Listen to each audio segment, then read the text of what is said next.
Today on the show, for the first time ever, I have some artists with the show called Patsy to Patsy, Paula and Ermal Williamson. And so we're excited to talk to both of them.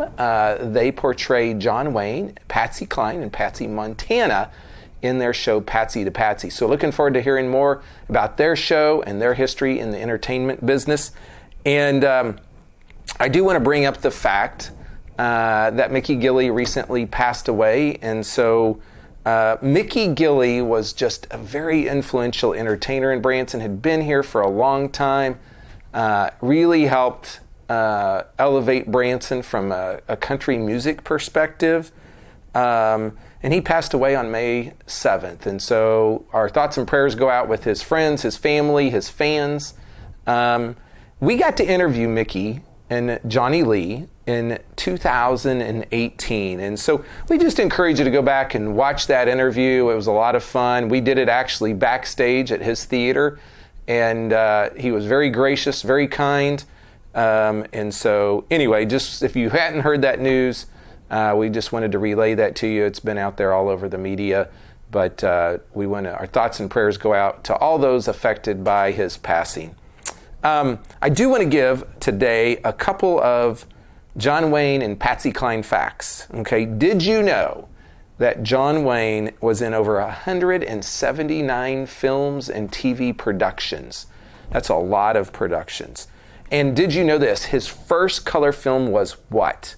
There's actually a tie to the Ozarks. His first color film was actually Shepherd of the Hills. Bet you didn't know that. Patsy Cline really had a short life. She was basically about 31 or 30 when she died. And she is considered one of the most influential vocalists of the 20th century. And she was one of the first successful country artists to cross over into pop music. She had 2 number 1 hits, and she was the first female performer inducted into the Country Music Hall of Fame.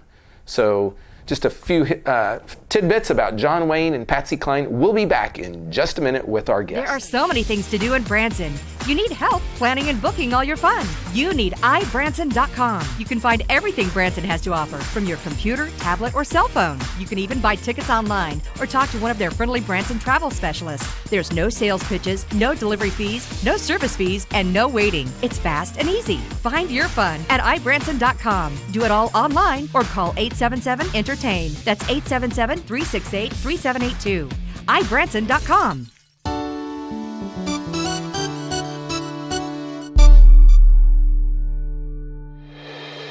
Hey folks, welcome back to the show. And today on Play Branson, for the first time ever, we have Paula and Ermal Williamson. Did I get that right? You did. I struggled, but I was close.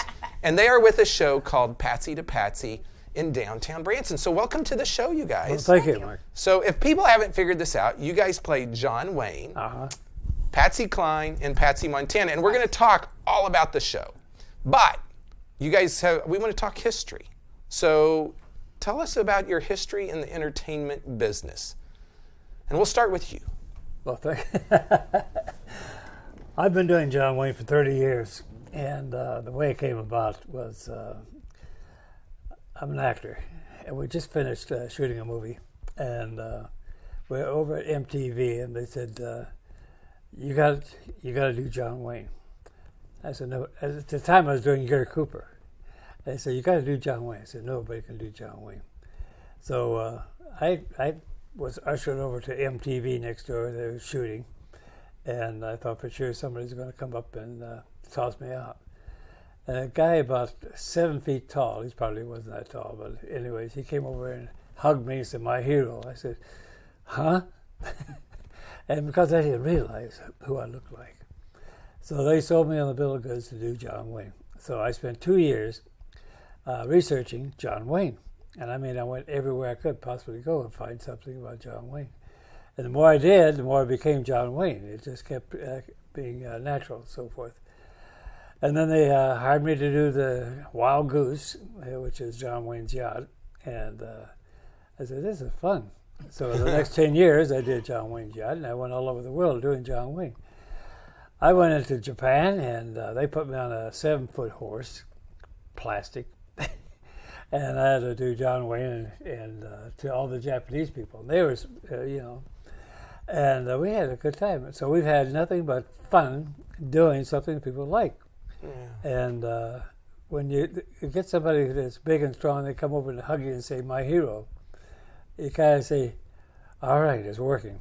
Yeah, yeah. So before you started doing John Wayne, though, like, let's go back a little further than that for you, because you, if I remember correctly, you went to college and studied acting. Yeah, where do you get all this? And well, I just do research. And but you were in a lot of TV productions and movies, correct? Oh, everything. We had to do everything. We had live TV, live shows. We had live audiences. I mean, it was scary because you had to do everything.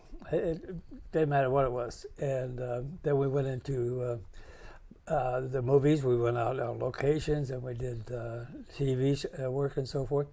We had to work behind the camera just like you're doing right here with the lighting. We had to do our own thing.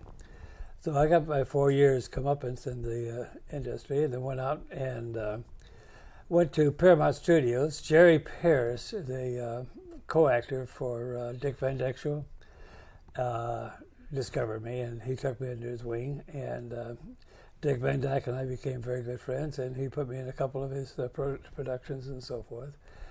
In fact, his last hour show we did together, and I was very, very impressed for the fact that he asked me. And if I stayed in Hollywood, I probably could have become an actor. But I came out to Branson on a flute, and here I am. And so how long have you been in Branson? What, 10 years? Yeah, well, back and forth, because then we went to Arizona for a few years, and then the pandemic brought us back. Yeah. So, Paula, tell us a little bit about your background and your history, and how did you get into this business? Oh, well, I've always sang.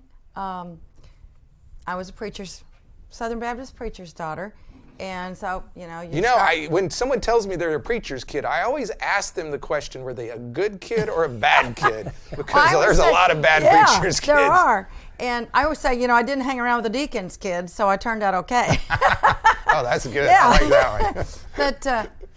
But I learned to sing, I started singing in church very early, and my dad pastored a church so far out in the boonies, you wouldn't think in the middle of the continent, in Arkansas, that you could be so far away from civilization, but we couldn't even get the radio. So I started listening to all of my mom. My mom had a super record collection years ago. So that's when I basically started yodeling so much, is because I would listen to all these records and think, I can do that. And so, next thing I know, then I went and started competing in contests and started winning more and more of them. And so it's like, okay, I can do this. Okay. So, started doing the entertainment thing. And, then John Wayne came to town, and I really couldn't find my niche of, performing. Worked several different places around Branson, just couldn't get my foot in the door. And finally, John Wayne, we have a very humorous story. When he first came to town, I said, "You need a yodeler in your show." And he'd say, "John Wayne doesn't need a yodeler in his show." And I'd think, one man talking for 2 hours, you need some music in your show. I said, "Why not a Western yodeler? That sounds like it would fit with me." And, I pestered him for, a good month or so. And he says, "I don't even have a theater right now." He was between theaters. And I said, "Well, if you ever get a theater," he says, "I'll think about it, Yeah. So you were persistent. I was so desperate for trying to get my foot in the door somewhere. Yeah. Well, everybody has a unique story. And so I love that. And so before coming to Branson, were you doing Patsy Cline stuff or Patsy Montana? I was always doing Patsy Montana. I grew up in Arkansas. Well, I'm a preacher's kid. Right. So, it's kind of like the military. You stay everywhere for about 3 or 4 years, and that's about as much as you do. But one of the places that we lived in Arkansas that was so remote happened to be just, like 20 miles from where Patsy Montana was from, which is like Hope, Arkansas. Mm-hmm. And so, and yes, there's a few others. Glenn Campbell was from there, and Bill Clinton is from there, and I don't know how many others, but anyway, but she was from there, and so I learned all about Patsy Montana. And in the yodeling world, she's a big deal, but especially here in the United States, yodeling is not that big of a deal anymore. But anyway, like I say, I started doing all kinds of competitions and started doing Patsy Montana. And every place I would go, do you do any Patsy Cline? It's like, no, I do Patsy Montana. But anyway, we went to, in Branson in the wintertime, there's almost nothing going on. And so we went down to South Texas like so many other groups. And every place we went, do you sing any Patsy Cline? Do you sing any Patsy Cline? I thought, by golly, when we get home, I said, I'm going to learn 3 Patsy Cline songs if it kills me. There you go. Yeah. And little did I know when I got back home, some guy was in the back of the theater, and while I was rehearsing in between our shows, and I was doing Patsy Cline songs, and he came up later and he says, do you know 5 Patsy Cline songs? And I thought, yeah, 5. And he said, okay, you're hired. And so we did the Hank and Patsy Revisited show for the next 2.5 some odd years. And so then you learn all the Patsy Cline songs. Yeah, very interesting. Okay, this is a good stopping point. We're going to come back and we're going to talk more about their show in Branson, but just maybe we can hear a little yodeling. We'll be back in just a second, hopeful.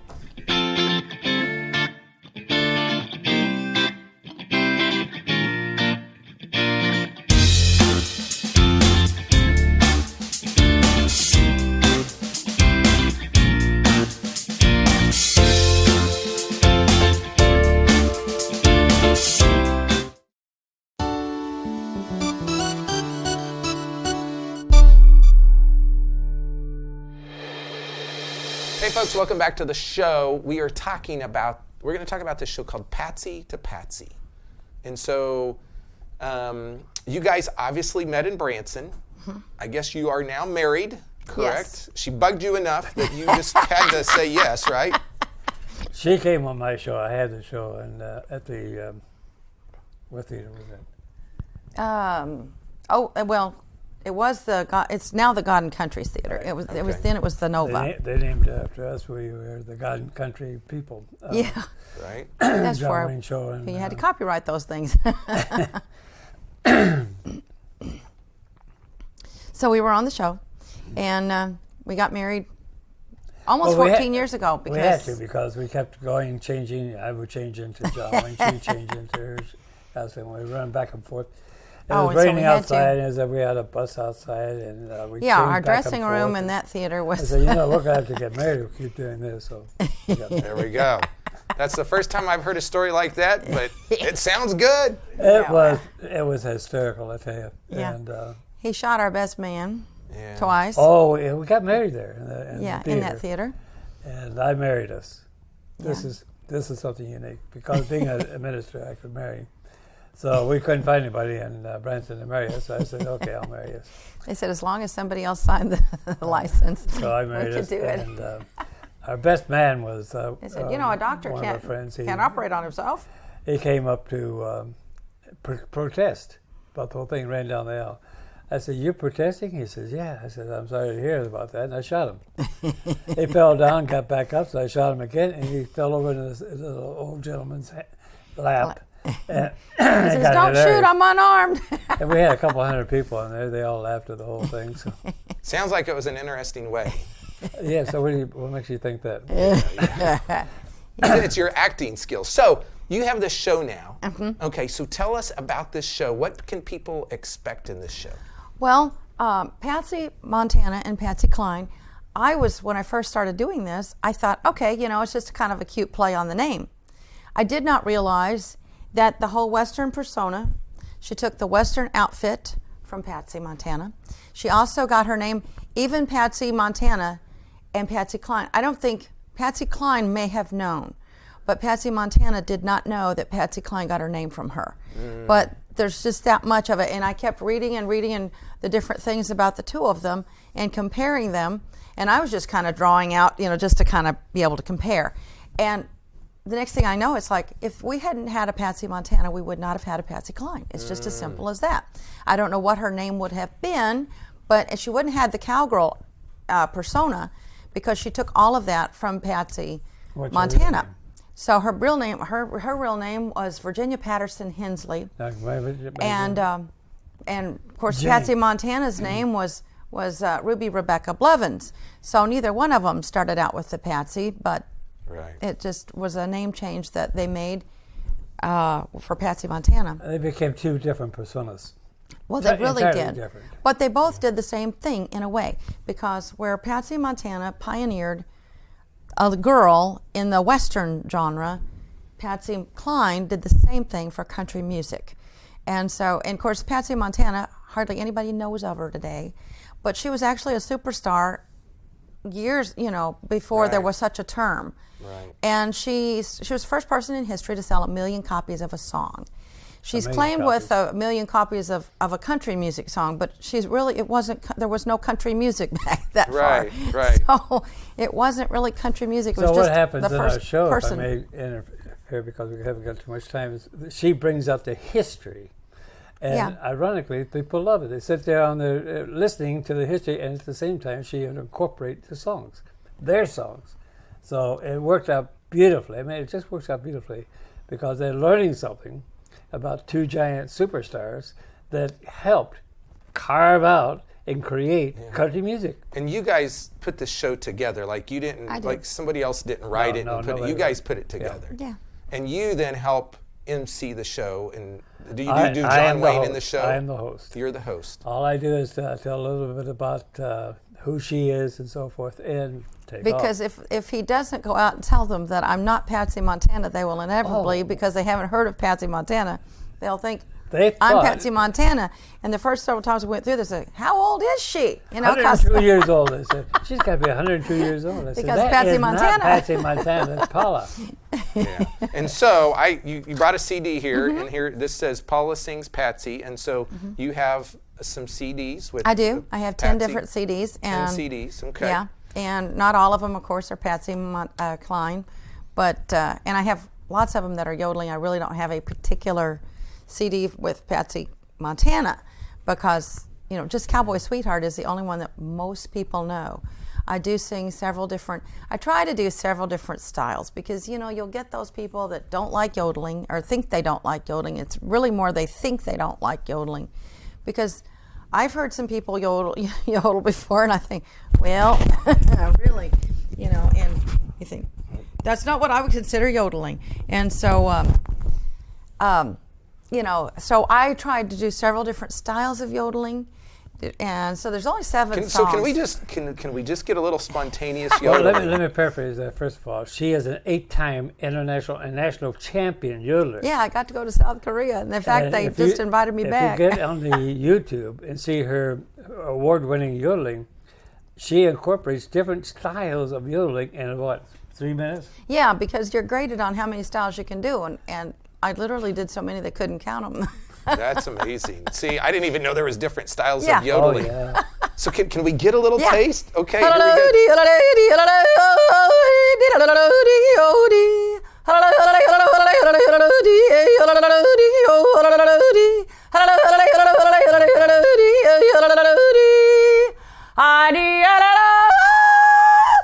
There we go. I haven't warmed that note up yet. Yeah. Hey, it was spontaneous. That was awesome. I love it.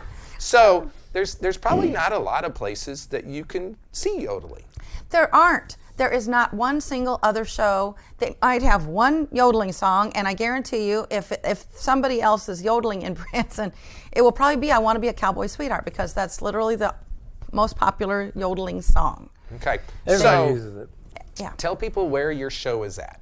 We are. I can't remember we're at Hot Hits Theater, and it's downtown Commercial Street. 206. 206. 206 Commercial Street. So Branson Hot Hits Theater in downtown Branson. Tuesday, Thursday, and Saturday mornings at 10 o'clock. 10 o'clock. So it's a morning show. Get there a little early, then you get to see John Wayne a little bit beforehand. Yeah. Now, the thing we haven't mentioned yet, and I do want to get this in, is you are also an author. Yes. I've got, oh, wow. Books. We worked together for 17 years, got the history of Branson. We're here, and we because I'm a host and I talk about Branson and so forth, we went on to the study, and it took us 17 years to get the history of Branson.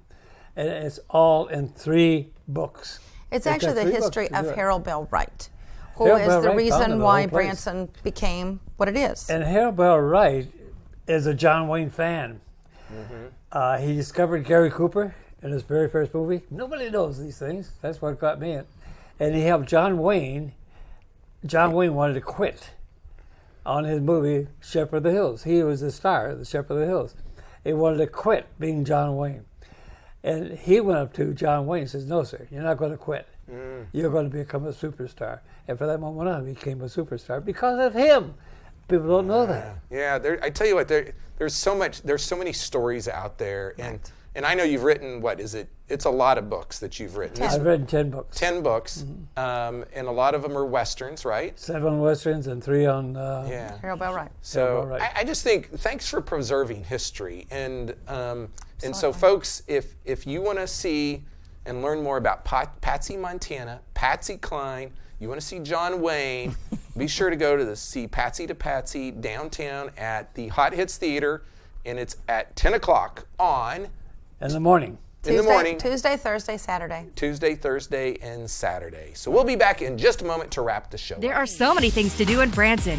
You need help planning and booking all your fun. You need iBranson.com. You can find everything Branson has to offer from your computer, tablet, or cell phone. You can even buy tickets online or talk to one of their friendly Branson travel specialists. There's no sales pitches, no delivery fees, no service fees, and no waiting. It's fast and easy. Find your fun at iBranson.com. Do it all online or call 877-ENTERTAIN. That's 877-368-3782. iBranson.com.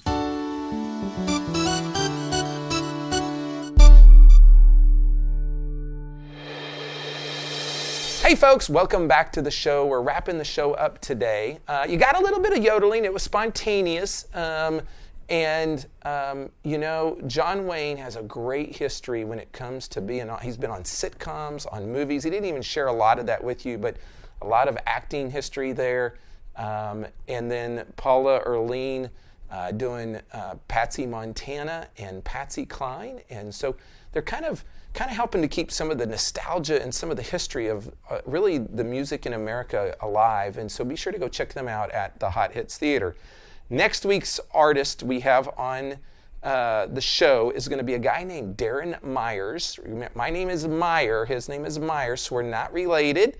But he is with the Freedom Encounter and the Freedom Journey Show, which is a new show in Branson, and he'll tell you a lot more about that. I do want to tell you about some upcoming events here in the area. We like to do this at the end of every show, what we call these special limited engagements. And so I want to tell you there's a lot of things coming up in the next month and a half here in the Ozarks. And so on May 20th and 21st, we have the Ozark Mountain Rumble Days over at the Black Oak Amphitheater. You're going to have lots of bands there, but some folks like the Kentucky Headhunters and the Georgia Thunderbolts. I think there's going to be some other folks there. May 27th, we have Hairball with special guest Stillhouse out at Black Oak Amphitheater. And then on May 28th, Casey Donahue and Josh Abbott Band. And then we kick off also on May 28th at the Branson Landing Concert Series. One of my favorite local artists, Jason Pritchett, is going to be there. And he has been on the show a couple times in the past. He puts on a great show. You'll want to go check that out. And he's going to be with a band called Bad Mojo. So I don't know what that's about, but you can check that out. June 3rd, we've got T.I., Chingy, Yin Yang Twins, and DJ Scribble out at the Black Oak Amphitheater. And then at Silver Dollar City on June 3rd, we had members only as part of their summer concert series. And the Ozark Mountain Daredevils, June 4th. June 10th, Matt Gumm is doing a show over at the Clay Cooper Theater, Matt Gumm and Company. And June 11th, we have the Abbott Tribute out at Silver Dollar City. Jukebox, Winos, and Papa Green Shoes, June 11th. I think that's down at the Branson Landing. And then on June 18th, get this, Skid Row, Warrant, and Quiet Riot are going to be in town. So if you're a fan of the 80s, what we would call heavy metal, the glam bands, you will want to check that show out. And then coming up on June 19th, Confederate Railroad is going to be in town, and Neil McCoy is also going to be in town on June 19th and 20th. Terry Bradshaw, June 22nd. A lot of things coming up. I will end the show at that point right there. There's a lot more things. If you need help planning your vacation or you want to see more detailed show schedules, you need to go to ibranson.com. You can see show schedules there. You can book your shows, your attractions, your hotels. You can book it all in one spot. And they won't add on those costly service fees or delivery fees. Literally the other day, I booked a ticket on Ticketmaster, and I think my fee was like $30. It's crazy, folks, what some of these major ticket companies will charge you. iBranson's not going to do that. So be sure to like us on Facebook. Check us out on YouTube. We're all over the place. We'd love your input, your feedback, and thanks for watching, and we'll see you next week on Play Branson.